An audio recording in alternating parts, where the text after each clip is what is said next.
अनुसंधान का आपका 30 वर्ष की अभिज्ञता है। आपके कई पुस्तकें हैं। लेखन कार्य में आपने बहुत अच्छा महत्वपूर्ण योगदान दिया है। उसमें एक है युग दृष्टा कवि कबीर। उसके अलावा दूसरी पुस्तक है निराला का काव्य राग से विद्रोह तक। ये इनके पुस्तकें हैं और संपादित पुस्तकें हैं। मध्यकालीन हिंदी की काव्य संवेदना, छायावादी काव्य और उसके कवियों का अवदान। इनके इतने सारे ही नहीं बल्कि इससे भी अधिक है। प्रकाशनाधीन पुस्तकें भी बहुत सारे हैं, जिसमें लोक मंगल से लोक जागरण तक, हिंदी साहित्य का युगीन परिचय, हिंदी साहित्य की कवयित्रियां, इन पर भी इनका काम चल रहा है और ये प्रकाश के लिए अपेक्षा में है।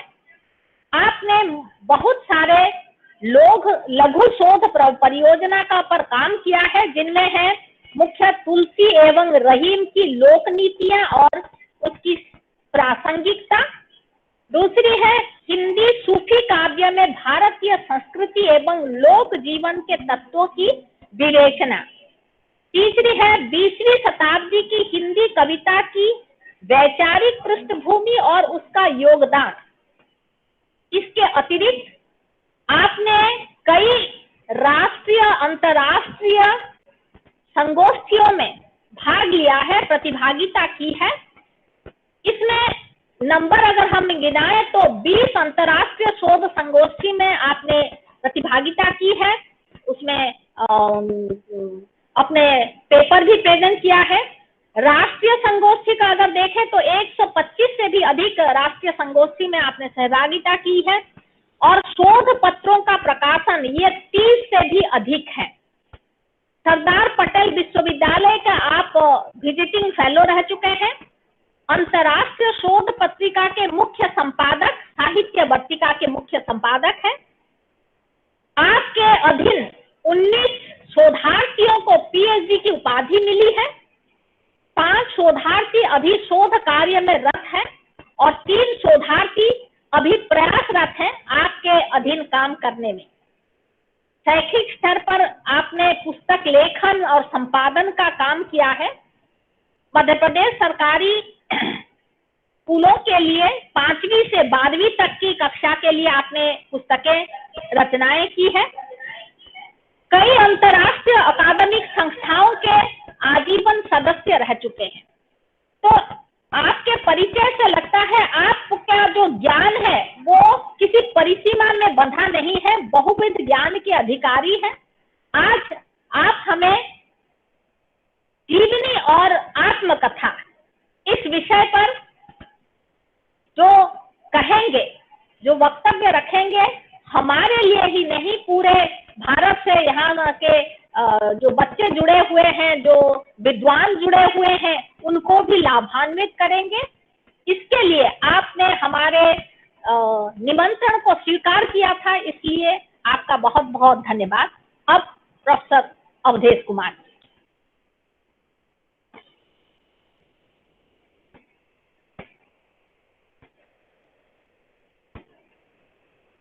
सर अनम्यूट कर लीजिए। रमा देवी महिला विश्वविद्यालय भुवनेश्वर के सेंटर ऑफ एक्सीलेंस द्वारा आयोजित इस कार्यक्रम में इससे जुड़े हुए सभी लोगों का मैं हार्दिक स्वागत, अभिनंदन एवं वंदन करता हूं। खास करके जो इस विश्वविद्यालय के कुलपति हैं प्रोफेसर अपराजिता चौधरी, उनको मैं प्रणाम करते हुए वहां के मेंटर प्रोफेसर जतिन कुमार नायक जी, उनको प्रणाम करता हूं। और जो इसकी समन्वयक हैं, कोऑर्डिनेटर हैं डॉक्टर मधुस्मिता पाटिल जी, उनके प्रति कृतज्ञता ज्ञापित करता हूं कि मुझ जैसे लोगों को भी आपने आमंत्रित किया। अध्यापन का एक लंबा अनुभव तो है ही, साथ ही साथ अभी हम लोग अध्यापक होकर भी विद्यार्थी हैं। लगातार सीखने की प्रक्रिया जारी रहती है। और डॉक्टर स्नेहलता दास जी ने जो हिंदी विभाग से जुड़ी हैं, उन्होंने जिस प्रकार से परिचय दिया है, निसंदेह वह भी काबिले तारीफ है। मैं मुख्य रूप से सभी को प्रणाम करते हुए, सभी के प्रति शुभाशीष व्यक्त करते हुए आज अपने को जीवनी और आत्मकथा विषय पर केंद्रित रखूंगा। दरअसल जीवनी और आत्मकथा का विषय भी बहुत बड़ा है, लेकिन फिर सीमित समय में और सीमित संसाधनों में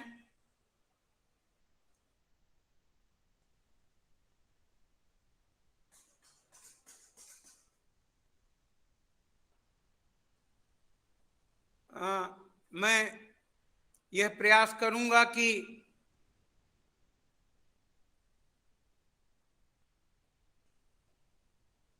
किस ढंग से जीवनी और आत्मकथा को मैं सामने रख सकूं।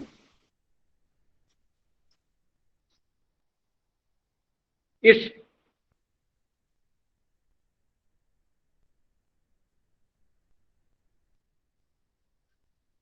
रमा देवी महिला विश्वविद्यालय भुवनेश्वर से जो लोग ऑनलाइन जुड़े हैं, मैं स्वागत करता हूं, और जो लोग इस कार्यक्रम से प्रत्यक्ष अप्रत्यक्ष जुड़े हैं उनकी सहभागिता के लिए उनको धन्यवाद देता हूं। और मैं अपनी बात को आपके सामने रखने का प्रयास कर रहा हूं। दरअसल जीवनी जो ट्रांसलेशन ऑफ लाइफ राइटिंग बहुत ही रोचक शीर्षक है, और हिंदी, अंग्रेजी और उड़िया 3 भाषाओं में इसकी प्रस्तुति दी जा रही है। जाहिर है कि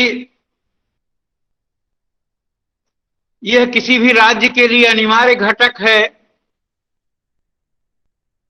कि हम अंतर्राष्ट्रीय स्तर के लिए अंग्रेजी जाने, राष्ट्रीय स्तर के लिए हिंदी जाने, और प्रदेश के साथ राष्ट्र के व्यापक स्वरूप से जुड़ने के लिए अपनी मातृभाषा का बोझ, हमारी जो नई शिक्षा नीति है, वर्तमान राष्ट्रीय शिक्षा नीति है, के तरफ से जोड़ दिया गया है। इसलिए मैं सेंटर ऑफ एक्सीलेंस के इस ट्रांसलेशन ऑफ लाइफ राइटिंग के समन्वयक को पुनः बधाई देता हूं कि उन्होंने इतने प्रासंगिक विषय पर इन बातों को रखने के लिए मुझे आमंत्रित किया। और यह सिर्फ जरूरी ही नहीं बल्कि आज प्रासंगिक भी है। इस अर्थ में प्रासंगिक है कि हम लाइफ राइटिंग को सुविधा के लिए हमें जीवन को समझना है, जीवनी को समझना है। और अगर हम साहित्य के विद्यार्थी होकर, चाहे हिंदी साहित्य के, चाहे अंग्रेजी साहित्य के, चाहे उड़िया साहित्य के, मनुष्य के जीवन के वास्तविक या निगूढ़ तत्व को अगर हमने समझ लिया तो निसंदेह हम साहित्य के उस मूल उच्च में पहुंच गए जहां हमें पहुंचना चाहिए। हम आपके सामने जीवनी की चर्चा करेंगे तो हमारे सामने, आप सभी लोग जानते हैं कि हमारी चर्चा हिंदी तक ही सीमित रहेगी। हमें उड़िया की बहुत सामान्य जानकारी है और वह भी हिंदी के माध्यम से। अंग्रेजी का चूंकि मैं प्राध्यापक नहीं हूं, इसलिए जहां अति आवश्यक होगा वहीं उसका प्रयोग करूंगा, नहीं तो हिंदी विश्वविद्यालय में और प्रतिबद्धता होने के नाते भी मैं प्रयास करूंगा कि अपनी बात के सामने निवेदित। हमारे यहाँ सबसे पहले जीवनी बड़े बड़े ऋषियों, महात्माओं और जो है राजपुरुषों पर लिखी गई।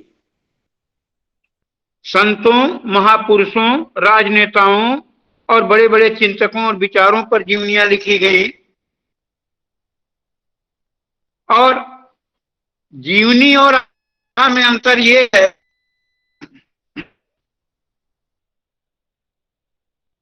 कि जीवनी दूसरे की लिखते हैं, अपने अनुभव के आधार पर, अपने शास्त्र ज्ञान के आधार पर, अपने लोक ज्ञान के आधार पर, अपनी परंपरा की समझ पर, अपने लोक व्यवहार पर, अपने जीवन जगत की वास्तविकताओं को लेकर के हम दूसरे की कथा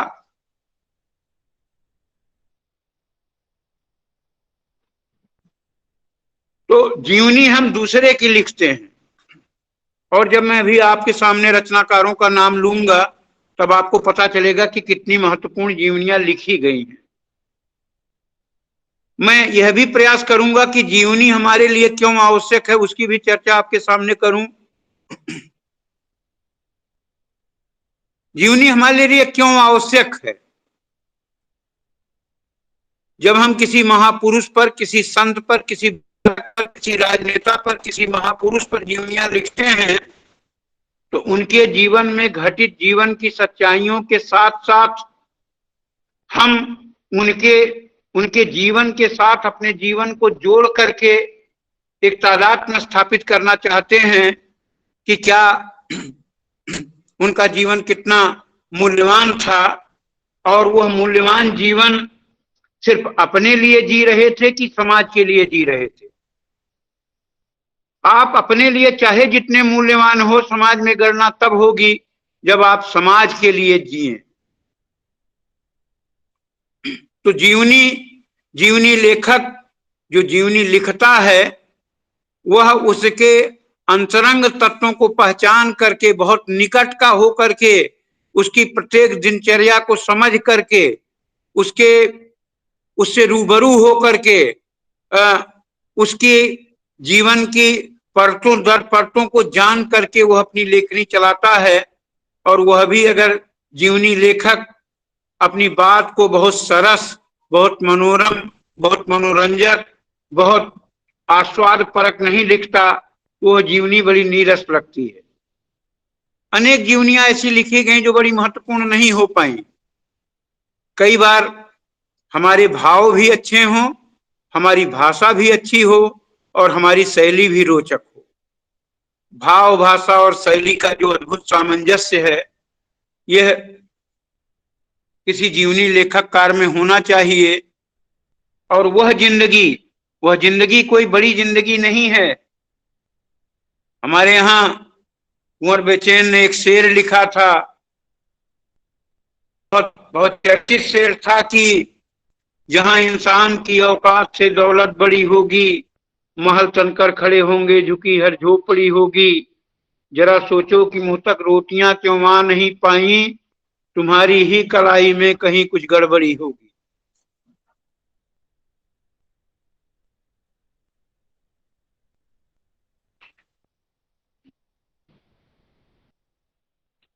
अपनी बात को कितने सधे ढंग से कहना, कितने रोचक ढंग से कहना, कितने आस्वाद परक ढंग से कहना,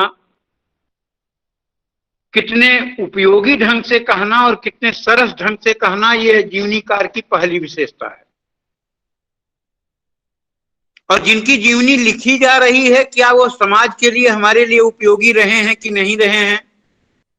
अगर वो समाज के लिए उपयोगी नहीं है तब ऐसे व्यक्ति की जीवनी क्यों लिखी जाए?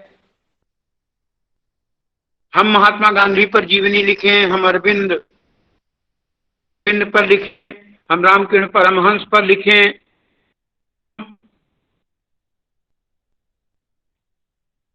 गोपीनाथ मोहंती पर जीवनी लिखें, हम फकीर मोहन सेनापति पर जीवनी लिखें, तो जो महान रचनाकार हैं उन पर अगर हम जीवनी लिखते हैं तो जीवनी सार्थक भी होती है और समाज के लिए उपयोगी भी होती है। लेकिन जीवनी लिखने के लिए अगर जीवनी लिख दी गई तो ना उपयोगी होगी, ना सार्थक होगी और ना उसे कोई पढ़ेगा। मैंने पूर्व में ही निवेदन किया था कि हमारे यहाँ जो जीवनी है, जीवनी में बड़ी मार्मिक बातें, बड़ी अंतरंग बातें, जिसे बहुत देशज भाषा में कहते हैं लंगोटिया यार, बहुत बहुत निकट का सानिध्य रखने वाले व्यक्ति ही जीवनी लिख पाते हैं। तो हमारे यहाँ जो जीवनियां लिखी गई आधुनिक संतों और महात्माओं में सबसे दयानंद पर लिखी गई। दयानंद जिन्होंने 1875 में आर्य समाज की स्थापना की थी।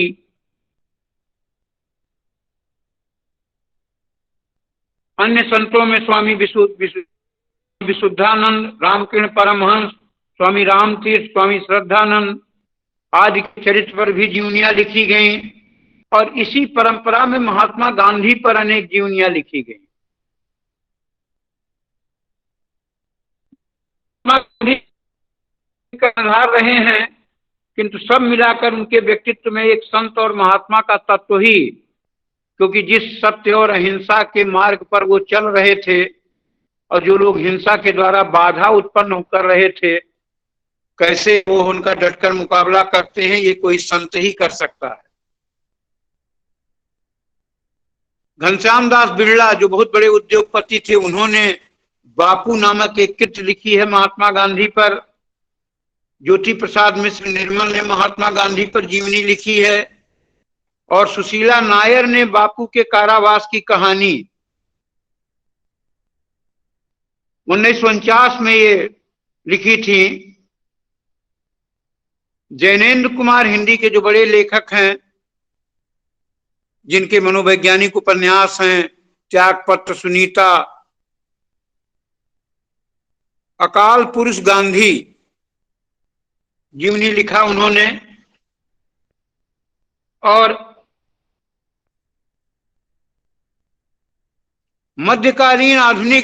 मध्यकालीन संतों की ओर भी हमारा बहुत सारा ध्यान गया और मनमथनाथ गुप्त ने गुरु नानक सिख संप्रदाय के एक बड़े संत हैं, गुरुमुखी लिपि में वो लिखते हैं और गुरु ग्रंथ साहिब एक बड़ा ग्रंथ है, तो बड़ा नाम है गुरु सिख पंथ में गुरु नानक साहब का, और गुरु नानक साहब पर वो लिखा गया। बलदेव उपाध्याय ने शंकराचार्य, वो उनका प्राकट्य दिवस भी मनाया जाता है और ये कहा जाता है कि ब्रह्म सत्यम जगत मिथ्या। शिव प्रसाद सिंह ने उत्तर योगी श्री अरविंद पर लिखा और अमृतलाल नागर ने, जिन्होंने मानस का हंस, खंजन नयन, बूंद और समुद्र, अमृत और विष लिखने वाले अमृतलाल नागर ने चैतन्य महाप्रभु पर, और डॉक्टर रघुवंश इलाहाबाद में प्रोफेसर थे हिंदी के, उन्होंने मानव पुत्र ईसा जीवन और दर्शन। महापुरुषों के साथ साथ ऐतिहासिक चरित्रों पर भी बहुत सारी जीवनियां लिखी गई। मैंने आपसे बीच में निवेदन किया था कि आखिर ये जीवनियां क्यों लिखी जा रही हैं, उन जीवनियों से जीवन का क्या क्या लेना देना है। जाहिर है कि उन जीवनियों को हम जब पढ़ते हैं, उनके जीवन की तपस्या, उनके जीवन की साधना, उनके जीवन का कर्मयोग, उनका ज्ञान, उनकी भक्ति, उनकी तपस्या, उनकी कर्म साधना, जब हम उसको जिस मनोयोग से पढ़ते हैं तो हमारे भीतर भी वैसा ही बनने की एक ललक पैदा होती।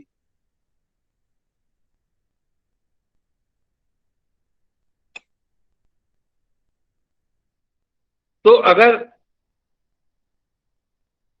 साहित्य का हमारे लक्ष्य ही क्या है, साहित्य का लक्ष्य तो यही है ना कि पाप से पुण्य की ओर, असत से सद की ओर, अंधकार से ज्योति की ओर, चित्रों में जो मलिनता आई है उसका परिष्कार करना, हृदय को विशाल बनाना, बुद्धि को और अधिक विवेक संपन्न बनाना, यही तो हमारा कार्य है। साहित्य का कार्य क्या है?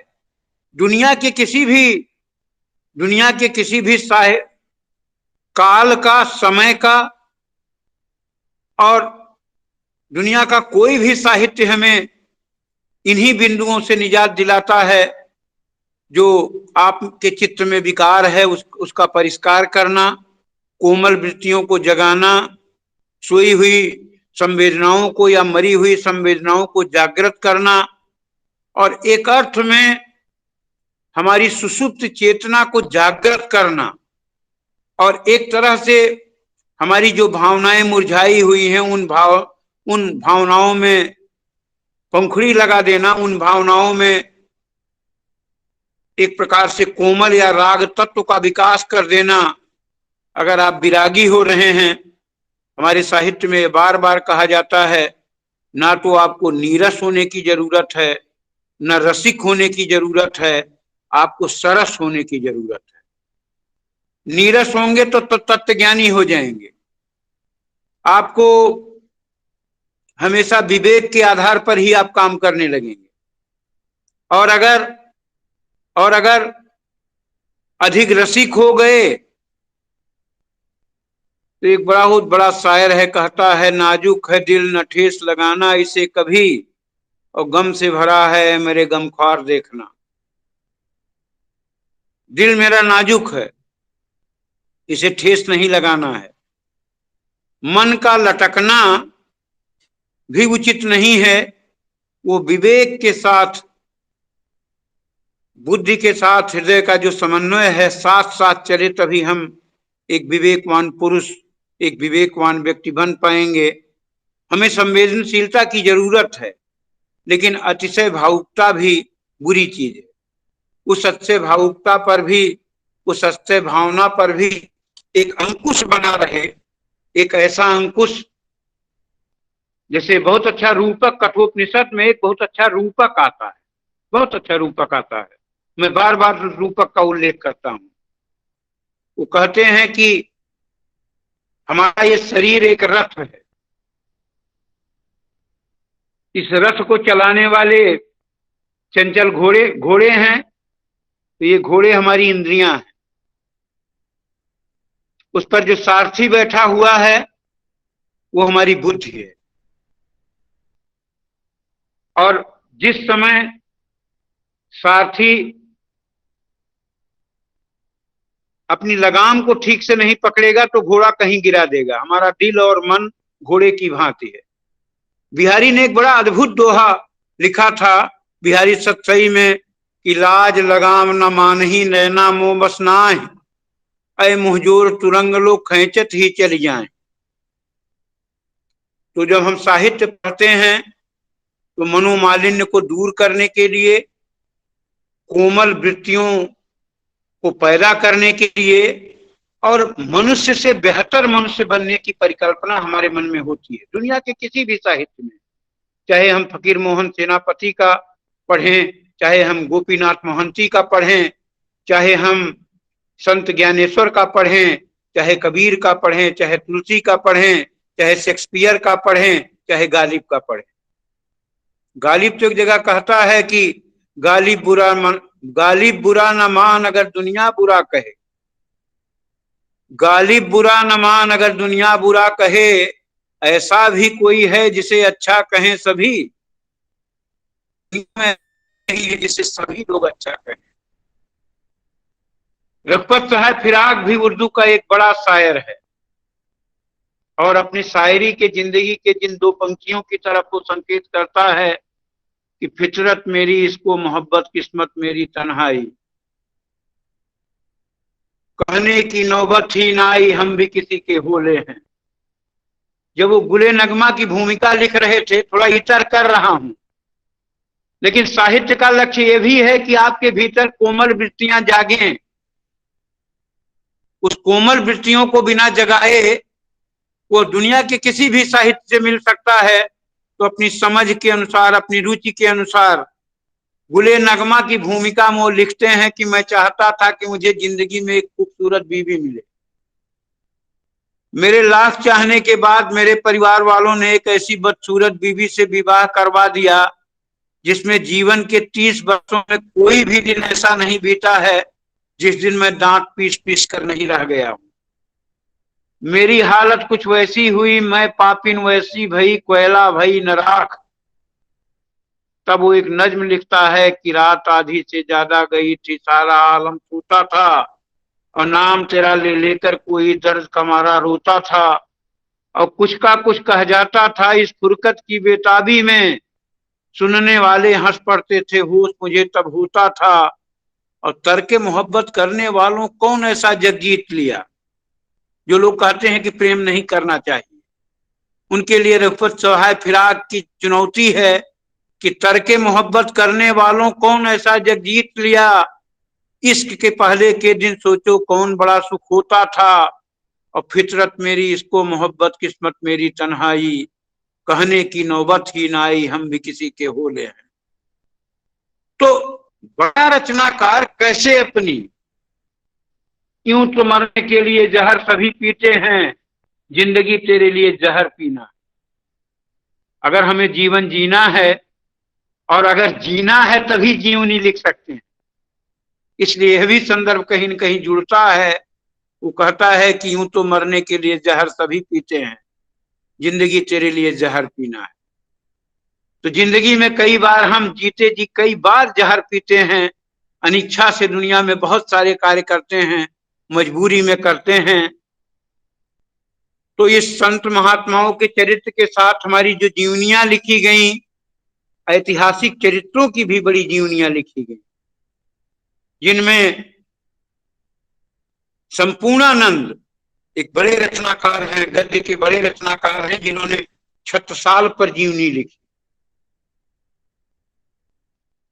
उन्होंने सम्राट हर्षवर्धन पर और सम्राट अशोक पर लिखा। हंसराज राहबर ने राष्ट्रनायक गुरु गोविंद सिंह पर लिखा। गंगा प्रसाद गुप्त ने दादा भाई नौरोजी पर लिखा। संपूर्णानंद ने पुनः धर्मवीर भारती पर लिखा। और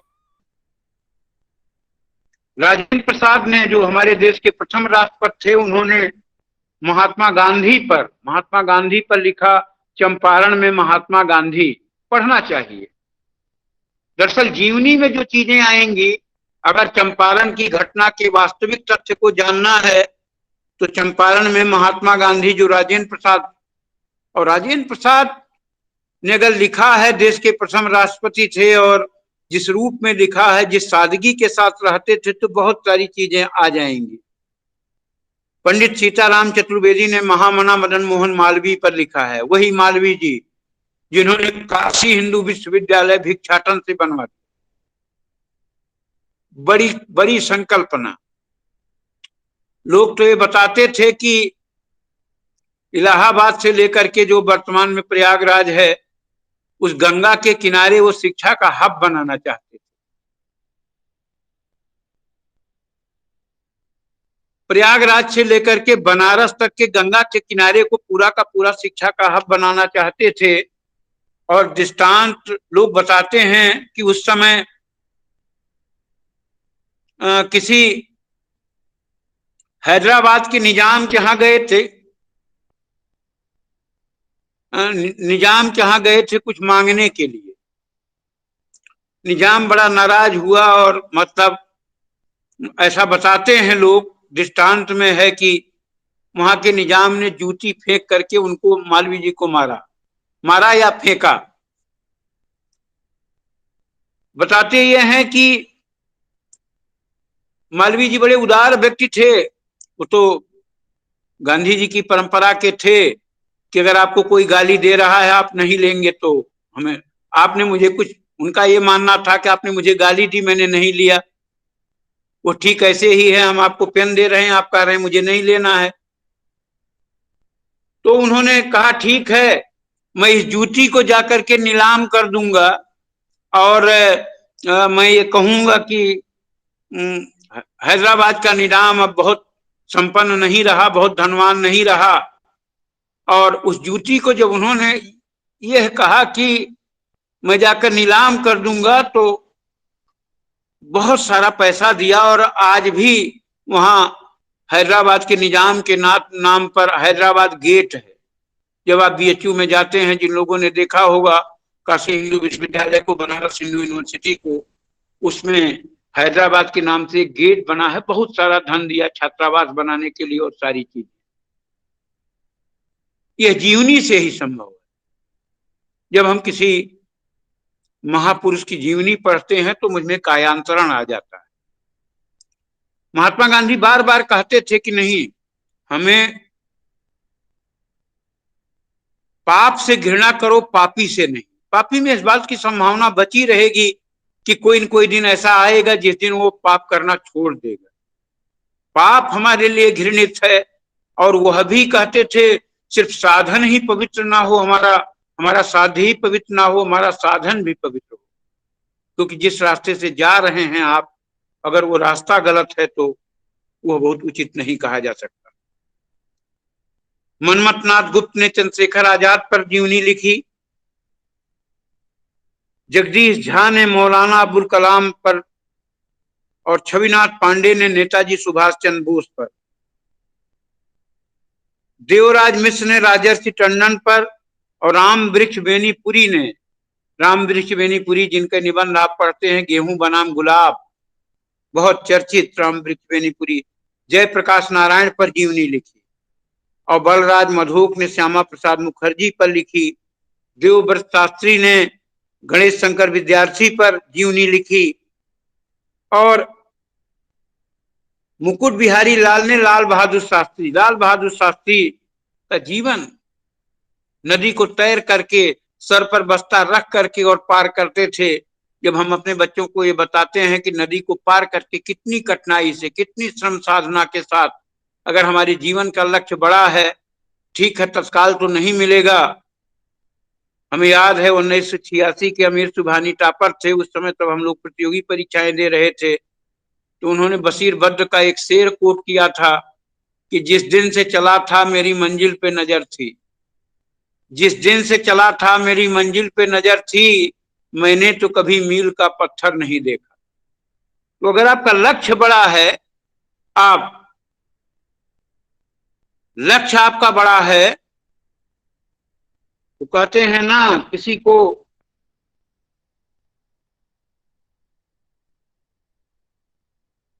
को जमीन तो किसी को आसमान नहीं मिलता, पर जहां उम्मीद हो वहां नहीं मिलता।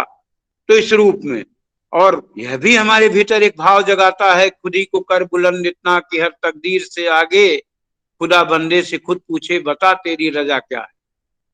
तो यह भी हमारे भीतर एक भाव जगाता है, उच्च भाव। विदेशी महापुरुषों पर भी बहुत सारी जीवनियां लिखी गई। मैं बार बार संकेत दे रहा हूं कि यह जीवनियां हमारे जीवन के लिए कैसे उपयोगी हैं। यह हमारी अच्छी जीवनी हमारे जीवन को बदल देती है। कहते हैं जो रामचरितमानस पढ़ता है वह, उसका मानस बदल जाता है, उसके चरित्रों में अवगाहन करने वाले व्यक्ति के लिए उसका चरित्र बदल जाता है, उसकी जीवन शैली बदल जाती है, उसका संपूर्ण जीवन बदल जाता है। और कैसे, अगर हम राम के आचरण को देखते हैं, जरा उस परिकल्पना पर ध्यान दीजिए कि जिस राम का राज्यारोहण होने वाला है, उस राम को राज्य ना मिले यही दुखदाई है। उसे 14 वर्ष का वनवास मिलता है, और वो भी विमाता के कहने पर, और वह सहर्ष स्वीकार्य है। कैकेयी चाहती तो ये भी मांग सकती थी कि राम भी राज्य में रहें और भरत को राजगद्दी मिले, लेकिन नहीं, अकंटक राज्य चाहिए। वहां भी जीवन की बड़ी कठिन साधना है, त्याग ही त्याग है। विचलित नहीं होते, राम परम धैर्यवान। तो राम का चरित्र में क्या सिखाता है? विपत्ति में भी हमें धैर्य नहीं छोड़ना चाहिए। ये कहां की जीवनी से मिलेगी, किसके जीवन आचरण से मिलेगा? जो राम की जीवनी लिखेगा, जो रामचरितमानस पढ़ेगा। रामचरितमानस में विपत्ति और धैर्य, विपत्ति में कैसे हमको धैर्य नहीं खोना है, ये हमें कहां से मिलेगा? ये वहीं से मिल पाएगा। तो रमाशंकर व्यास ने नेपोलियन बोनापार्ट पर 1983 में एक जीवनी लिखी। शिवनारायण द्विवेदी ने कोलंबस पर, जिन्होंने खोज की थी, उस पर लिखी। सत्यव्रत ने अब्राहिम लिंकन पर लिखी। देवव्रत शास्त्री ने नेल्सन पर जीवनी लिखी। और चंद्रशेखर शास्त्री ने हिटलर महान पर जीवनियां लिखी। श्रवणलाल अग्रवाल ने हिटलर और स्टालिन, लेनिन, मार्क्स पर लिखी। राहुल सांकृत्यायन जो हिंदी के अथातो घुमक्कर जिज्ञासा, राहुल सांकृत्यायन ने स्टालिन, कार्ल मार्क्स, लेनिन, माओ त्से-तुंग पर उल्लेखनीय कार्य किया है। इधर डॉक्टर रामविलास शर्मा ने भी मार्क्स, ट्रोत्स्की और एशियाई समाज पर खूब लिखा है। रामविलास शर्मा जो हिंदी के, डॉक्टर रामविलास शर्मा हिंदी के बड़े प्रतिष्ठित आलोचक हैं, जिन्होंने भारतेंदु पर 3 पुस्तकें, आचार्य रामचंद्र शुक्ल हिंदी और आलोचना, निराला की साहित्य साधना, महावीर प्रसाद द्विवेदी और हिंदी नवजागरण, और कार्ल मार्क्स और पिछड़े हुए समाज, और इसके साथ साथ भारतेंदु, हरिश्चंद्र और हिंदी पुनर्जागरण, अनेक पुस्तकें लिखी।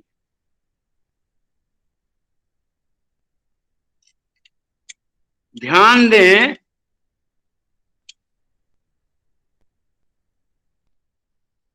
तो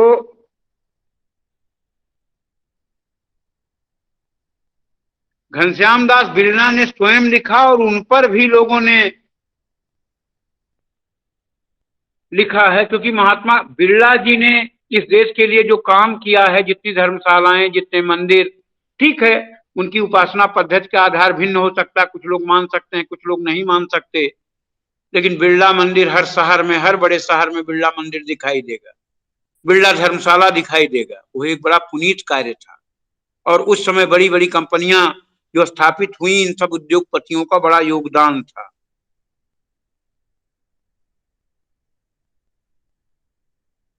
रामनिवास जाजू ने मरुभूमि का वह मेघ नामक जीवनी लिखी, बहुत महत्वपूर्ण। और हिंदी में बाबू राधा कृष्ण दास ने भारतेंदु हरिश्चंद्र का जीवन चरित्र लिखा है। शिवनंदन सहाय ने हरिश्चंद्र का लिखा है, और आचार्य रामचंद्र शुक्ल ने राधा कृष्ण दास का लिखा है, और ब्रजरत्न दास ने भारतेंदु हरिश्चंद्र का लिखा है, और जैमिनी कौशुक बरुआ ने माखनलाल चतुर्वेदी की जीवनी लिखी। इस प्रकार से अगर जीवनी के क्रम में हम आगे देखते हैं तो शिवरानी देवी, मैं विशुद्ध आधुनिक काल पर आ रहा हूं, शिवरानी देवी ने प्रेमचंद घर में 1944 में महत्वपूर्ण जीवनी लिखी, और दूसरी जीवनी अमृत राय ने कलम का सिपाही, और आगे चल करके विष्णु प्रभाकर का आवारा मसीहा, रामविलास शर्मा की एक प्रकार से जीवनी ही है कि निराला की साहित्य साधना, भगवती प्रसाद सिंह गोरखपुर विश्वविद्यालय में थे, वहीं से मैं पढ़ा लिखा हूं, गोपीराज, कविराज गोपीनाथ की जीवनी लिखी थी। अमृत राय और मदन गोपाल दोनों ने प्रेमचंद की चिट्ठी पट्टी को इकट्ठा करके उसको किया, उसमें भी जीवनी के बहुत सारे अंश हैं। मदन गोपाल ने कलम के मजदूर, यह भी प्रेमचंद को आधार बना करके, खास करके कलम का सिपाही और विष्णु प्रभाकर का आवारा मसीहा हिंदी का बहुत बहुत महत्वपूर्ण जीवनियां रही है, बहुत महत्वपूर्ण। मैंने प्रेमचंद के जीवन के एक एक बिंदु को जानना हो, प्रथम विवाह से लेकर के, और कैसे कैसे चीजें घटना घटी हैं, कैसे कैसे उनके जैनेन्द्र कुमार से, महात्मा गांधी से किस प्रकार के पत्र व्यवहार होते थे, उस प्रकार की सारी जीवनियों को लेकर के शोभा कांत जी ने नागार्जुन पर कविताएं लिखी, नागार्जुन पर उनकी जीवनी लिखी है, उनके परिवार से हैं, और आप जानते हैं नागार्जुन जन कवि हैं। आओ साथी गले लगा लूं तुम्हें, तुम्हारी मिथिला की प्यारी धरती को, तुम में व्यापे विद्यापति को, और वहां के गढ़ पोखर का पानी छूकर नैन जुड़ा लूं, और वहां के जनवाणी के छंद चूम लूं। रचनाकार एक प्रकार से जन भाषा में मिथिला अंचल की, वहां की बोलियों में बड़ी चर्चित कविताएं रही हैं। दुखरन मास्टर, 5 पूत, बड़ी चर्चित कविताएं रही हैं उनकी। निराला की साहित्य साधना, आवारा मसीहा में शरद चंद्र के जीवन से संबंध जो उपलब्ध सामग्री है उसका विस्तार से वर्णन है। कहते हैं कि श्रेष्ठ जीवनी लेखक काल, देश, व्यक्ति और घटना की सीमाओं को तोड़कर अनुभूतियों का सौंदर्य में विक्षेपण करता है। क्या कह रहे हैं? श्रेष्ठ जीवनी लेखक काल, देश, व्यक्ति और घटना की सीमाओं को तोड़कर अनुभूतियों का सौंदर्य में विक्षेपण करता है, विशुद्ध कला और मानदंडों के बीच संतुलन और सामंजस्य का प्रणयन करता है।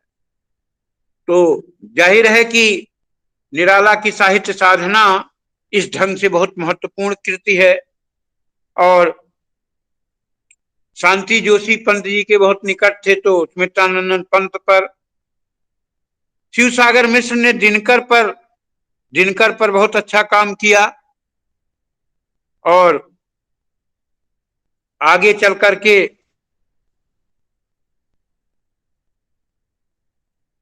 जगदीश चंद्र माथुर ने, जिन्होंने जीना जाना, उन्होंने भी एक बड़ी महत्वपूर्ण जीवनी लिखी। और आगे चल करके इधर अगर हम ध्यान देते हैं तो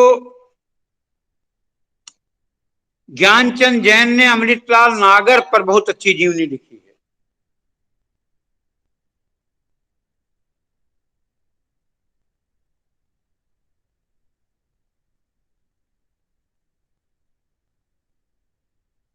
भारतेन हरिश्चंद्र एक व्यक्तित्व, कुमुद नागर,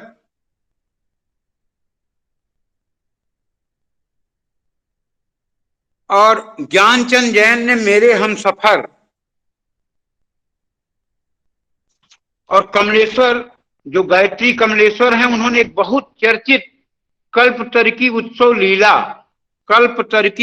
लीला, और जो इस समय सबसे चर्चित रहा, डॉक्टर विश्वनाथ त्रिपाठी ने व्योमेश दरवेश करके बहुत महत्वपूर्ण जीवनी लिखी है। और उन जीवनियों में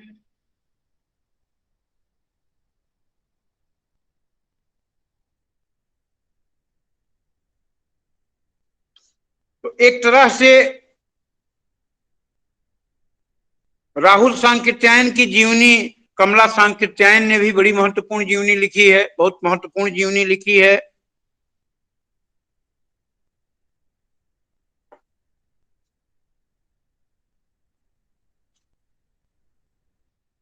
और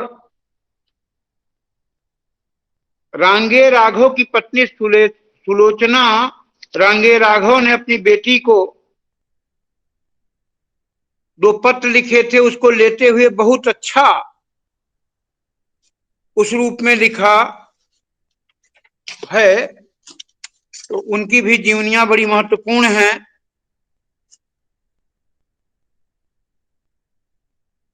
एक बड़े महत्वपूर्ण रचनाकार हैं जिन्हें ज्ञानपीठ पुरस्कार मिला है हिंदी में, नरेश मेहता, उत्सव पुरुष श्री नरेश मेहता, जो कवि भी हैं और महत्वपूर्ण उपन्यास लेखक भी हैं। उनकी जीवनी लेखिका है महिमा मेहता, उनकी भी जीवनियां प्रकाशित हुई हैं और बहुत महत्वपूर्ण ढंग से उनके।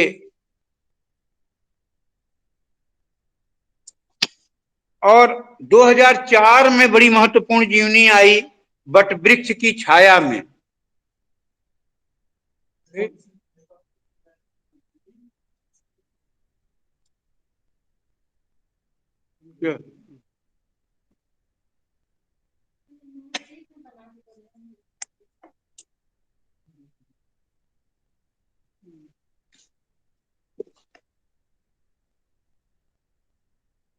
थोड़ा 1 मिनट में मैडम चर्चा कर रहा हूं, एक फोन है, मैं लाइन पर, आप लोग रहें, बस 1 मिनट में चर्चा कर रहे हैं।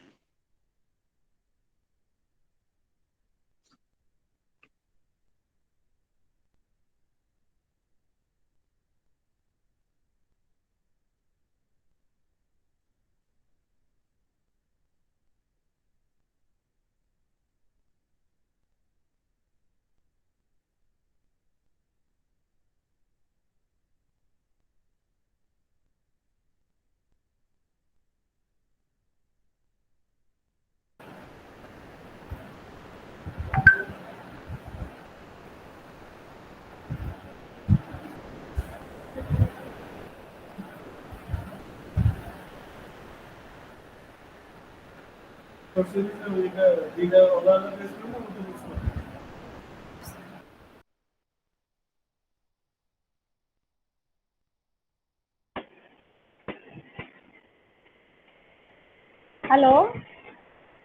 हाँ हेलो, जी जी कोई जी। कोई दिक्कत दिक्कत है क्या सर? नहीं नहीं, वो थोड़ी सी दिक्कत हो गई थी, एक फोन आ रहा था तो उसमें अच्छा मैं। अच्छा अच्छा जी जी अच्छा, जी ठीक है। जी। ठीक है सर, हमारे विद्यार्थी भी हैं और 4 बजे के बाद आप वो प्रश्न पूछेंगे, आपसे वार्तालाप अच्छा होगी। अच्छा, तो आप ठीक है। आगे मैं अब, आगे आगे बढ़िए। हाँ जी, मैं अब आत्म कथा की तरफ संकेत करूंगा, क्योंकि वो भी बिल्कुल बिल्कुल। बड़ा मैंने विस्तार से चीजों को लिया।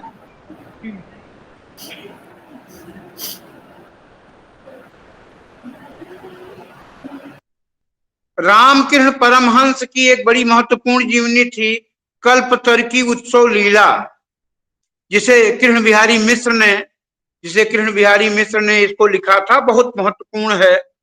और कमलेश्वर की पत्नी गायत्री कमलेश्वर ने मेरे हमसफर नाम से एक, मैंने एक तरह से हिंदी साहित्य में जो महत्वपूर्ण जीवनियां लिखी गई, उन जीवनियों की तरफ संकेत किया। विस्तार से समय होता तो मैं उसके अंतरतः में जाकर के उसकी विवेचना करता, यहाँ नामोल्लेख करके ही छोड़ रहा हूं। आत्मकथा की तरफ हम लोग आते हैं, ठीक 10 मिनट बाद, 10 मिनट। आत्मकथा, आत्मकथा अपनी कथा, आप जो जीवन जी रहे थे उसकी कथा लिखना थोड़ा अपेक्षाकृत कठिन होता है। और खास करके अपने जीवन की अच्छाई तो समझ में आती है, लेकिन अगर जीवन के कुछ कड़वे अनुभव हैं, कुछ कटु सत्य हैं, कुछ कुछ खराब चीजें हैं,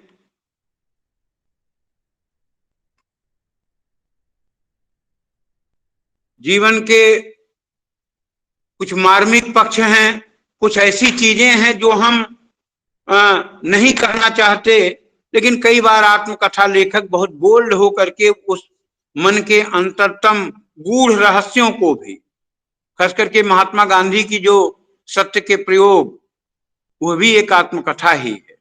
और उस आत्मकथा में जितने जितने खुलेपन के साथ जितनी मार्मिक व्यंजना हुई है, दुर्लभ है। वही उसकी ताकत भी है। किसी भी आत्मकथा लेखक की सबसे बड़ी ताकत उसकी,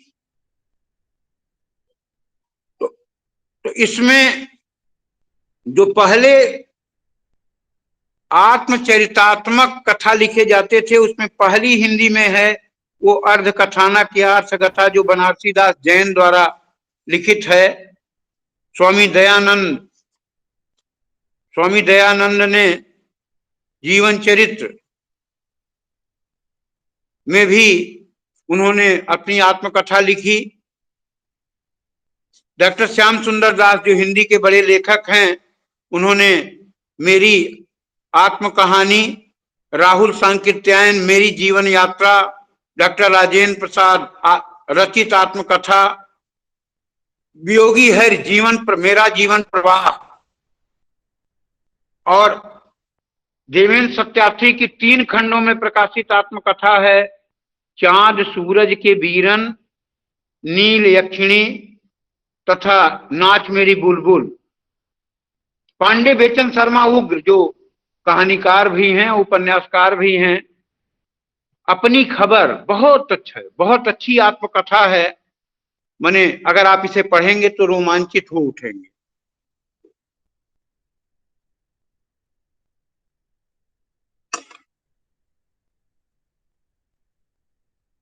हरिवंश राय बच्चन, आप सब लोग जानते हैं कि हरिवंश राय बच्चन के बेटे अमिताभ बच्चन जब पैदा हुए थे तो उन्होंने एक कविता लिखी थी, जिनके तन की विमल कल्पना अमित की बनकर किलकार पुलक उठे मेरे आंगन में। जिनके तन की विमल कल्पना अमित की बनकर किलकार पुलक उठे मेरे आंगन में।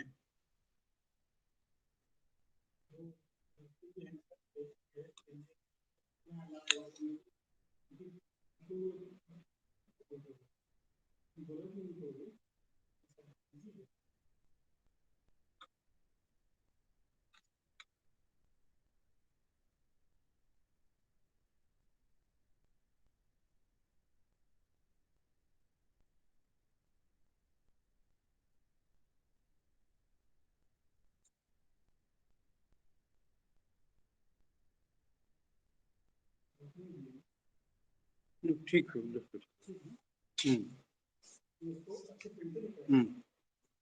राहुल संकीर्त्यायन की बहुत चर्चित आत्मकथा है मेरी जीवन यात्रा। वियोगी हरि का मैंने बताया कि आपको मेरा जीवन प्रवाह, और जो इनकी सबसे चर्चित आत्मकथा है, क्या भूलूं क्या याद करूं, नीड़ का निर्माण, फिर बसेरे से दूर और 10 द्वार से सोपान तक। शिव पूजन सहाय मेरे 7 जन्म, हंसराज रहबर मेरी जीवन धारा, कन्हैया लाल मिश्र प्रभाकर आत्म परिचय, और रेणु टुकड़े टुकड़े दास्तान, अमृतलाल नागर अर्ध कथा। अर्ध कथा, जीवन की पूरी कथा को कह नहीं मिलता, इसलिए अर्ध कथा ही होगा। और एक तरह से देखें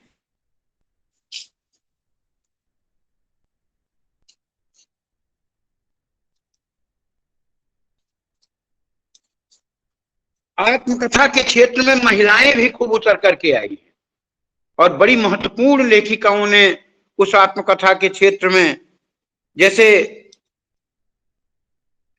कुसुम अंसल माने पहली महिला रचनाकार हैं प्रतिभा अग्रवाल, जो कहा नहीं गया, कुसुम अंसल लगता नहीं है दिल मेरा, कृष्णा अग्निहोत्री बूंद बावड़ी, पन्ना सचदेव डोंगरी की लेखिका है,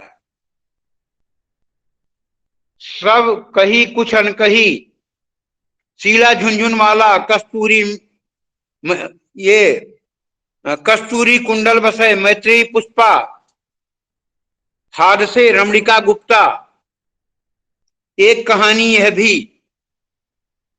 मधु भंडारी, अन्या से अनन्या प्रभा खेतान, गुड़िया भीतर गुड़िया मैत्रेयी पुष्पा, पिंजरे की मैना चंद्रकिरण सोन रिक्शा, और औरत कृष्णा अग्निहोत्री, आरोह अवरोह सुसंवेदी, और जमाने में हम डॉक्टर निर्मला जैन की आत्मकथाएं प्रसिद्ध हैं। निर्मला जैन दिल्ली विश्वविद्यालय में माने आलोचना के क्षेत्र में 20वीं शताब्दी की हिंदी आलोचना में डॉक्टर नगेंद्र की शिष्या रही हैं और बड़ी महत्वपूर्ण लेखिका के रूप में एक महत्वपूर्ण पहचान बनाई है। इन महिलाओं के साथ साथ कुछ दलित लेखक भी हैं जिन्होंने इस क्षेत्र में बहुत महत्वपूर्ण काम किया है। अपने अपने पिंजरे मोहन नैमिषारण्य 2 भागों में था, एक भाग 1995 में आया, दूसरा 2000 में। जूठन ओम प्रकाश वाल्मीकि, तिरस्कृत और संतप्त डॉक्टर सूरजपाल चौहान, नागफन्नी रूप नारायण सोनकर, मेरा बचपन मेरे कंधों पर शिवराज सिंह बेचैन, बड़े रचनाकार हैं। मेरी पत्नी और भेड़िया डॉक्टर धर्मवीर, और मुरदहिया और मणिकर्णिका डॉक्टर तुलसीराम। डॉक्टर तुलसीराम राजनीति विज्ञान के प्रोफेसर थे जेएनयू में, और जब उनका मुरदहिया आया तो एक प्रकार से आत्मकथा जगत में एक नया तहलका मचा गया। और उस आत्मकथा में उन्होंने उनके ऊपर किए जाने वाले अन्याय को सिर्फ परिवार वालों ने, समाज वालों ने जो कुछ किया, परिवार वालों ने और अपनी जात बिरादरी वालों ने जो कुछ भी किया, उसका बड़ा ब्यौरेवार चित्रण, और एक तरह से लगता था कि सचमुच जिसे दिल खोल करके रख देने की बात होती है तो दिल खोल करके रखा गया और वो सब सारी चीजें आई। डॉक्टर तुलसीराम, शिकंजे का दर्द, सुशीला टांक भौरे, तो इस रूप में महत्वपूर्ण लेखिकाएं हैं। कहो व्यास कैसे कटी गोपाल प्रसाद व्यास, अपनी धरती अपने लोग डॉक्टर रामविलास शर्मा, यादों का चिराग, जलती हुई नदी कमलेश्वर,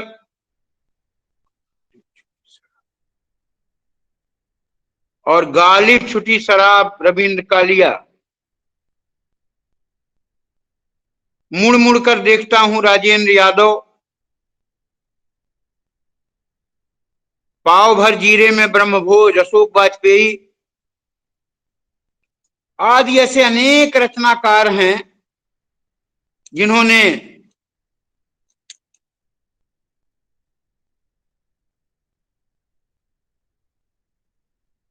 अस्ति और भवति, डॉक्टर विश्वनाथ सात तिवारी जो साहित्य अकेडमी केंद्रीय साहित्य अकेडमी नई दिल्ली में अभी उसके अध्यक्ष थे, जो 22 भारतीय भाषाओं के लिए एक महत्वपूर्ण संस्था है, उसमें वो अध्यक्ष थे इस रूप में। तो इस दिशा में भी एक महत्वपूर्ण काम है, क्योंकि विस्तार में मैं नहीं जा पा रहा हूं,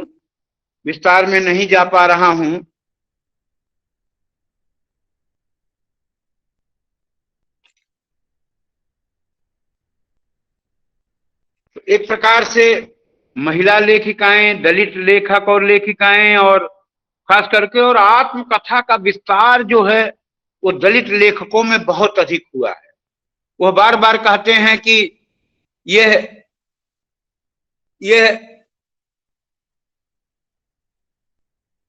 सहानुभूति का प्रश्न है कि स्वानुभूति का प्रश्न है, यह भी उठने लगा है। तो इस रूप में इन रचनाकारों ने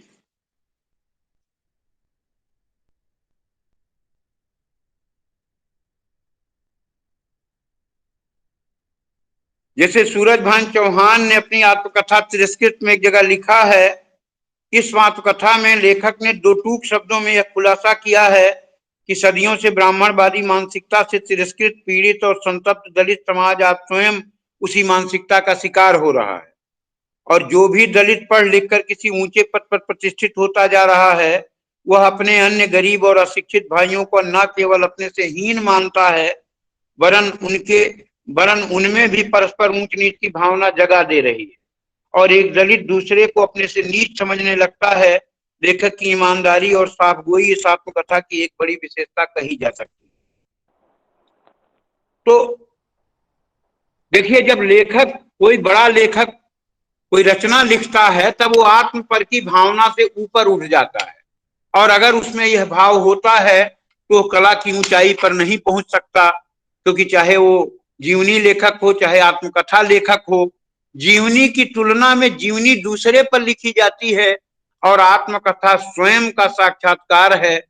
वह एक प्रकार का आत्मनिर्वासन है, आत्म परीक्षण है और आत्मबोध है, और उस आत्मबोध के सहारे बहुत बहुत माने समझ से और बड़ी कड़ाई से उस पर सारी चीजें करनी पड़ती हैं।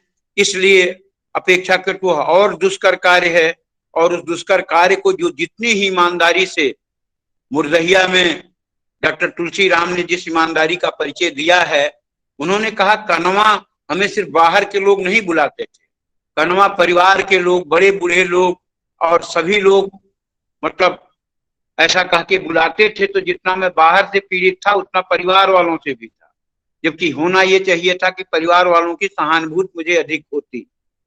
तो इन सारे बिंदुओं की चर्चा करते हुए मैं आप सभी लोगों को पुनः एक बार प्रणाम करता हूं, क्योंकि समय हो गया और बहुत सारी चीजों पर अभी बड़ी चर्चा करनी थी, लेकिन समय की सीमाएं हैं, फिर अवसर होगा तो फिर उस पर विचार करेंगे।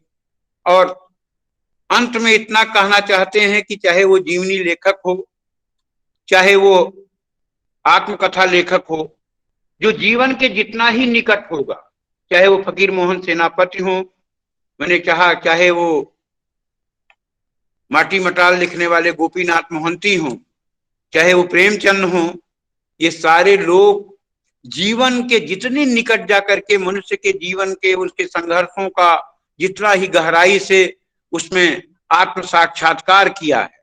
जब कबीर कहते हैं ना, तू कहता कागज की लेखी, मैं कहता आंखिन की देखी, साखी आंखी ज्ञान की, इसका अर्थ हुआ है अनुभव ज्ञान, स्वसंवेद्य ज्ञान जो उन्होंने जीवन में पढ़ा है।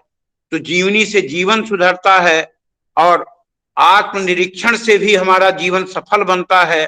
तो इन दो बिंदुओं पर सेंटर ऑफ एक्सीलेंस ने जो ट्रांसलेशन ऑफ लाइफ राइटिंग के अंतर्गत इस विषय पर जो व्याख्यान कराया आत्मकथा और जीवनी पर, निसंदेह वह सिर्फ साहित्य के लिए बल्कि वो जीवन के लिए उपयोगी है। और कैसे हम किसी की आत्मकथा को पढ़ करके, उसकी जीवनी को पढ़ करके हम एक सामान्य मनुष्य, बेहतर मनुष्य बन सकते हैं, एक बेहतर समाज का निर्माण कर सकते हैं। इस दिशा में जो सेंटर फॉर एक्सीलेंस ने काम किया है, उसमें जो लगे हुए लोग हैं उनको मैं बधाई देता हूं, उनके प्रति कृतज्ञता ज्ञापित करता हूं।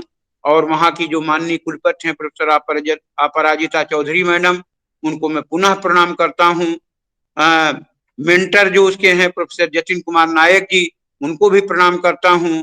और जो पूरे तन मन धन से लगी हुई हैं डॉक्टर मधुस्मिता पाटिल मैडम, जो उसकी कोऑर्डिनेटर हैं, उनके प्रति कृतज्ञता ज्ञापित करते हुए अपनी वाणी को यहीं, अपनी बात को संपन्न करता हूं।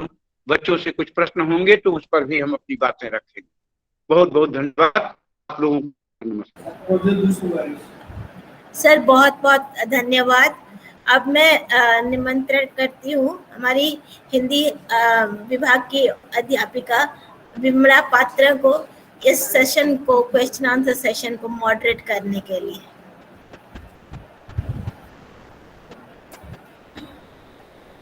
Madam unmute, Vimla madam unmute. Thank you madam. अब सुनाई दे रही है आवाज? सुनाई दे रहा है, सुनाई दे रहा है। प्रोफेसर अवधेश कुमार जी, मेरा नमस्कार आपको। जी नमस्ते। ठीक है सर, बहुत बहुत धन्यवाद। आपने जो सारपूर्ण वक्तव्य दिया आज के इस वेबिनार में, वह निश्चित रूप से हमारे श्रोताओं को, विशेष करके विद्यार्थियों को बहुत लाभ मिलेगा। और आपको मैं बता दूं कि हमारे इसी यूनिवर्सिटी के हिंदी विभाग के पाठ्यक्रम में, यूजी के पाठ्यक्रम में जीवनी एवं आत्मकथा को हमने सम्मिलित किया हुआ है। तो उनके लिए तो ये निश्चित रूप से बहुत ही लाभदायक होगा। और आपने जिस प्रकार से जीवनी और आत्मकथा को के बारे में आपने बताया है सरल एवं स्पष्ट शब्दों में, तो मुझे लगता नहीं है कि किसी के मन में भी कोई संदेह या शंका होगी। और शायद इसीलिए मैं देख रही हूँ कि प्रश्न भी कम पूछे गए हैं। तो मैं आपको पहला प्रश्न पढ़ करके बताती हूँ। ये हमारी छात्रा, पीजी फर्स्ट ईयर की छात्रा अर्चना रथ ने पूछा है। सर, आपको उसने सबसे पहले तो प्रणाम कहा है और साथ ही प्रश्न पूछा है कि क्या आत्मकथा प्रासंगिक है, अर्थात आत्मकथा की प्रासंगिकता क्या है, उसने ये प्रश्न पूछा है। मैं इसका उत्तर देते चलूं, नहीं तो फिर वो चीजें हो जाएंगी एक एक करके। आत्मकथा पूरी तरह प्रासंगिक है, क्योंकि आत्मकथा में आत्मनिरीक्षण, व्यक्ति अगर अपना स्वनिरीक्षण करते हुए चलता है, हम क्या हैं, और हम अगर अपना आत्मनिरीक्षण दूसरे की तुलना में स्वयं उसका आकलन करते चलते हैं, तो हम मनुष्य से बेहतर मनुष्य के तरफ बढ़ने की तरफ बढ़ते हैं और एक आदर्श समाज की स्थापना में बड़े सहायक होते हैं। साहित्य का प्रथमतः और अंततः लक्ष्य मनुष्य का निर्माण और बेहतर समाज का निर्माण, मनुष्य के माध्यम से बेहतर समाज का निर्माण हो, सामान्य मनुष्य बेहतर मनुष्य बने, इसी की परिकल्पना। और यह दूसरे के द्वारा बिना कहे आत्मनिरीक्षण के द्वारा अपनी कोई गलती है तो उसमें कैसे हम परिष्कार लाएंगे, तो निसंदेह वो प्रत्येक व्यक्ति के लिए अगर कोई आत्मकथा लिखता है और ईमानदारी से लिखता है तो वह अपना परिष्कार करता हुआ चलता है, और जब जीवन में परिष्कार होता चलता है तो निसंदेह वो प्रासंगिक होता है। जी सर, धन्यवाद। आप इसे समझा दिया है मुझे।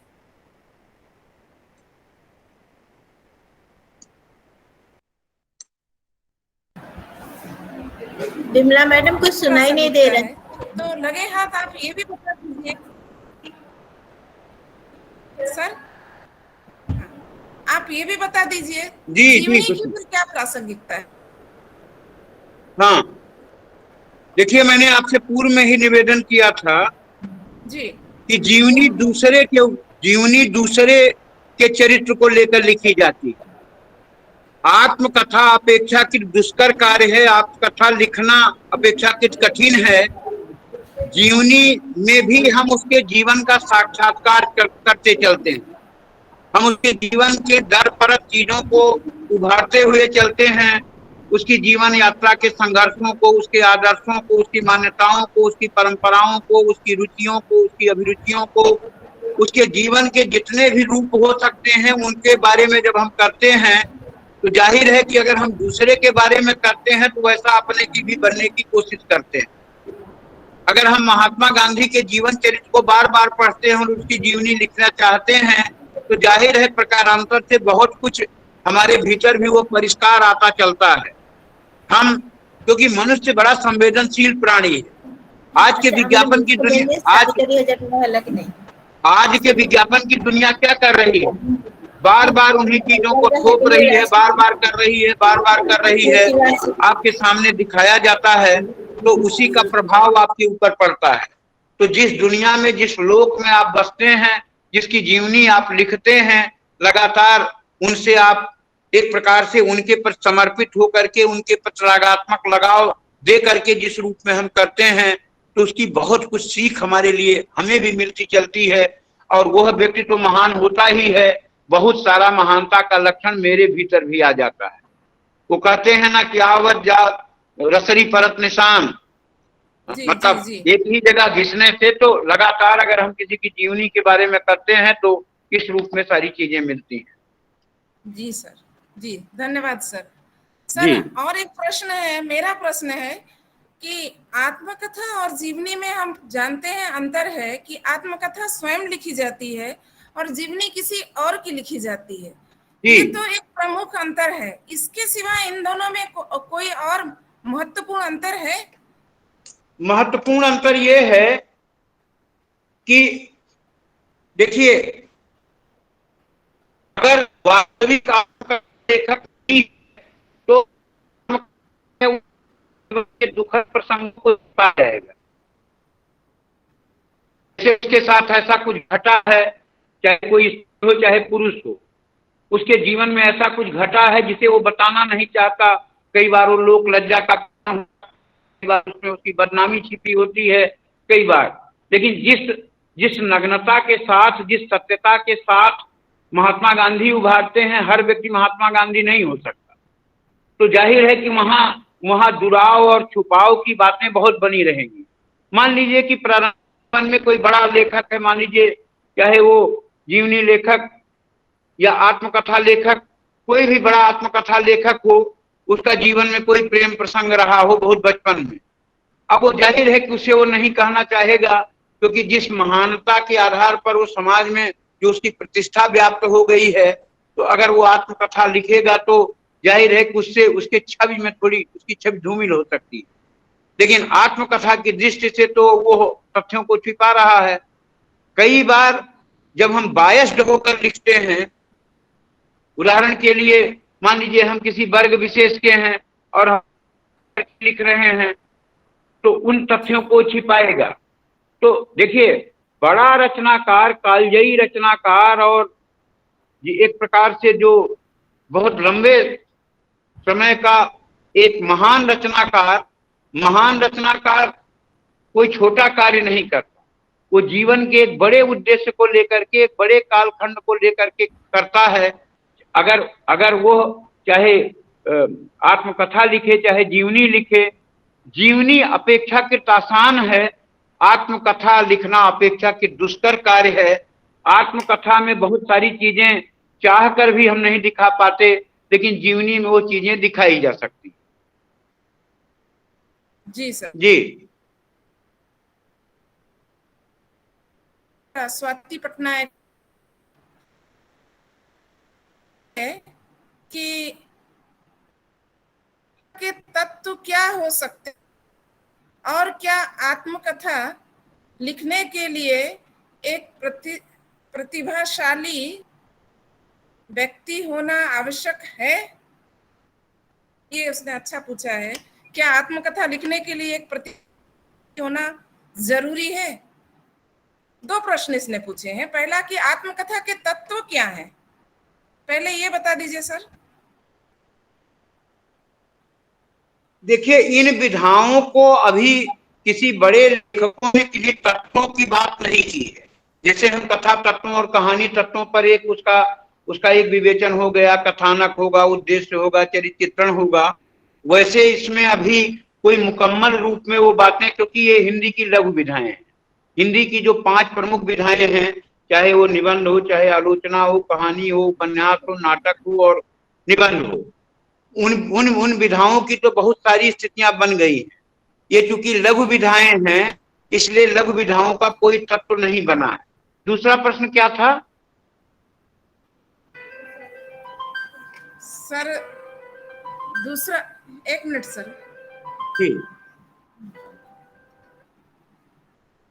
जी, दूसरा प्रश्न था कि क्या आत्मकथा लिखने के लिए एक प्रतिभाशाली व्यक्ति होना आवश्यक है?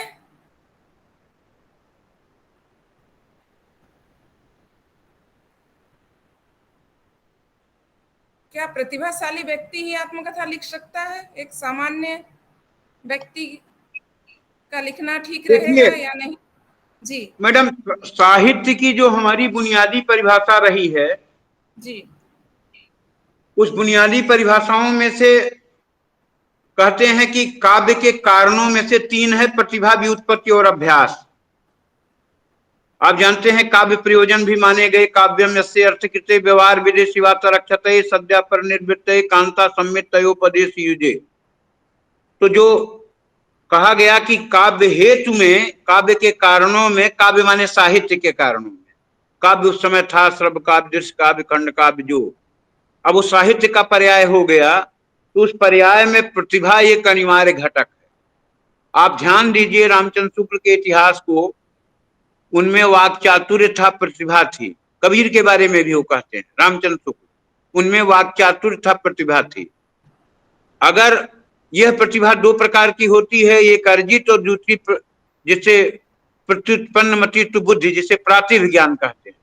यह नहीं होगा तो रचना संभव ही नहीं। मुख्य वो जिसे कला के 3 क्षण की बात करते हैं कि सामान्य अनुभवों में से विशिष्ट का अनुभव, वही चीज आप देख रहे हैं, वही चीज मैं देख रहा हूं, लेकिन कवि के नजरिए में कैसे वो चीजें आती हैं। एक नगर में रहने वाली महिला 60 साल की 60 साल की महिला 40 साल की दिखती है, और गांव में रहने वाली महिला जो 60 साल की है, 40 साल की है, वो 60 साल की दिखती। सुदामा पांडे धूमिल एक प्रश्न करते हैं कि वह कौन सा प्रजातांत्रिक नुस्खा है कि जिस उम्र में मेरी माँ का चेहरा झुर्रियों की झोली बन गया है, उसी उम्र में मेरे पड़ोस की महिला के चेहरे पर मेरी प्रेमिका के चेहरे सल्लोच है। वो प्रश्न करते हैं, तब वो कहते हैं अपनी कविता के बारे में, ना भाई ना, कविता खाने कमाने और व्यक्तित्व चमकाने की चीज नहीं है। वह शब्दों की अदालत में मुजरिम के कटघरे में खड़े किसी बेकसूर आदमी का हलफनामा है। जब वो कहते हैं कि लोहे का स्वाद उस लोहार से मत पूछो, उस घोड़े से पूछो जिसके मुख में लगाम लगी है।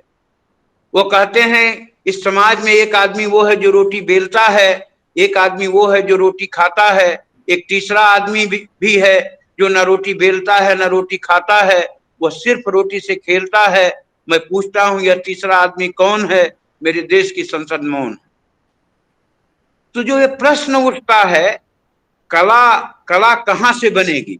वह कौन सा प्रजातांत्रिक नुस्खा है कि जिस उम्र में मेरी माँ का चेहरा झुर्रियों की झोली बन गया है, उसी उम्र में मेरे पड़ोस की महिला के चेहरे पर मेरी प्रेमिका के चेहरे सल्लोच है। यह जो प्रश्न उठता है, इससे मुझे लगता है कि, और साहित्य की दुनिया में तो वही संभव है जो घर फूके अपना चले हमारे साथ, जहां सब कुछ देना ही देना है। घनानंद के शब्दों में कहें तो, कंत्र में उरियंतर में सुलह नहीं क्यों सुखरास निरंतर, दंत रह गई आंगुर के जो वियोग के तेज तते पर तंत्र, और जो दुख दे सत है घनुआनंद रहन बिना जात सुतंत्र, जाने वही दिन रात बखाने जाए पर दिन रात को मंत्र। घनानंद कहते हैं, मैंने सुजान के लिए जिन क्षणों में मैंने उस दुख को भोगा है वह क्षण ही गवाह हैं, अगर उसे मैं व्यक्त करता हूं दिन और रात का अंतर पड़ जाता है।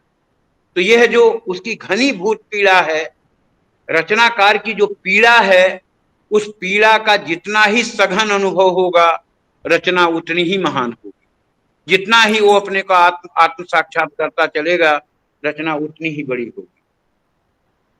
जी सर, धन्यवाद सर। सर एक अंतिम प्रश्न है कि जीवनी ये लिखती है कि जीवनी और आत्मकथा में प्रमुख सत्यता किस्मत है। जीवनी तो दूसरे के चरित्र के ऊपर लिखी जाती है तो वो सत्य है, पर आत्मकथा ये हम खुद लिखते हैं, पर हम कैसे अपने लिखी हुई हर बात को आकलन करके सत्य मान ले? झूठी भी हो सकती है। विद्यार्थी ने पूछा है जी। यह तो समाज को तय करना है ना जी। मुर्जहिया को और अपनी खबर को, पांडे बेचन शर्मा उग्र की अपनी खबर को और मुर्जहिया को समाज ने स्वीकार कर लिया। हमको लगता है कि जो डॉक्टर तुलसी राम ने या पांडे बेचन शर्मा उग्र ने जो लिखा है वो बहुत अच्छा लिखा है और अपने को खोल करके तराश करके और कहीं कुछ छिपाया नहीं है, कहीं कोई झुझुलका नहीं है। या सत्य के प्रयोग में महात्मा गांधी सब कुछ खोल कर लिखते हैं, तो जहां छिपा नहीं है वहां आत्मकथा भी बहुत बलवान है। दोनों में हो सकता है, दोनों में हो सकता है। इसलिए लेकिन आत्मकथा, आत्म साक्षात्कार दुनिया का सबसे कठिन कर्म है, इसलिए अपेक्षाकृत दुष्कर कार्य है, और लेकिन तल्लीनता तो दोनों में चाहिए। इसलिए इस रूप में आंकना, जो लोग, कई लोग आत्मकथा बहुत अच्छी लिख सकते हैं, वो जीवनी नहीं लिख सकते। कुछ लोग जीवनी लेखक, जैसे जीवनी लिखी प्रेमचंद की कलम का सिपाही, अब जितना प्रेमचंद के उपन्यास चर्चित हैं उतना ही उनकी जीवनी भी। जीवनी लिखी आवारा मसीहा विष्णु प्रभाकर, जितना शरद चंद्र का जीवन चर्चित था उतना इनका आवारा मसीहा हिंदी में चर्चित है। 6 बीघा जमीन फकीर मोहन सेनापति, हम लोग हिंदी के भी हैं, बहुत आदर के साथ उसको मानते हैं, उड़िया के रचनाकार हैं, लेकिन किसान जीवन पर लिखा गया फकीर मोहन सेनापति का सब लोग जानते हैं। तो वह सच्चाई कहाँ से आएगी? वह सच्चाई अपनी ही आंच से पैदा होगी, अपनी ही कही गई बातों से पैदा होगी। जहां जहां छिपाएंगे लेखक को पता हो, पाठक को पता होता चलता है कि आप कितना छिपाते हैं। वो एक बहुत चर्चित शेर है ना कि बड़ा चर्चित शेर है कि हम भूल करके याद नहीं करते हैं कभी, और हम भूल करके याद नहीं करते हैं कभी, और तुम भूल करके याद नहीं करते हो कभी, हम तो तुम्हारी याद में सब कुछ भुला चुके। तो सवाल ये है कि हमारे व्याख्यान में अगर वो मेरा दर्द नहीं छिपा होगा, किसी रचनाकार के रचना में रचना धर्मिता के मूल तत्वों को बिना पहचाने उसमें से वो सार तत्व नहीं निकलेगा, तो रचना महान नहीं होगी। महान रचनाकार के लिए उसमें रचना, बसना, उसके भीतर के अंतर स्तर में जा करके उसमें उस सार तत्व को निकालना, क्योंकि जहां जहां वो फांक दिखेगा, जहां जहां वो बारीकी नहीं दिखाई देगी, वहां वहां पाठक कहता चलेगा कि नहीं, इसमें ये गलतियां दिखाई दे रही। जी सर, जी धन्यवाद सर। सर जी आप हमारा प्रश्न यहीं पर खत्म हो जाता है। आपने सारे प्रश्नों का उत्तर बहुत अच्छी तरह से दिया, उसके लिए मैं फिर से आपका धन्यवाद करना चाहती हूँ। धन्यवाद सर। आप लोगों ने बहुत मन से सुना, इसलिए भी बहुत बहुत धन्यवाद। जी, आप लोगों ने बहुत मन से सुना है, उसके लिए भी बहुत बहुत धन्यवाद। सर मैं कोऑर्डिनेटर हूँ इस सेंटर ऑफ एक्सीलेंस की, और पूरे सेंटर के मेंबर्स की तरफ से मैं आपको अशेष धन्यवाद कि आप इतने अच्छे से व्याख्यान और एग्जाम्पल्स आपने इतने दिए कि हम लोग सोचते ही रह गए कि ये एग्जाम्पल सब कैसे कितने हम लोग को सुनने को मिले। मैं तो खुद इंग्लिश की हूँ, तभी कुछ जैसे कलम का सिपाही तो मैंने पढ़ा हुआ है, और तो बहुत अच्छा लगा। मतलब आपके जो आज के जितना भी आपका वितरण था उसमें जो जितने आपने एग्जाम्पल दिए उससे हम लोग बहुत, आई फील, मैं एनरिच फील कर रही हूँ, और हम लोग उसमें से कुछ लेकर अब देखेंगे हम लोग क्या कर सकते हैं। कुछ काम अगर उसमें से निकाल सके तो बहुत अच्छा रहेगा हम लोग के लिए।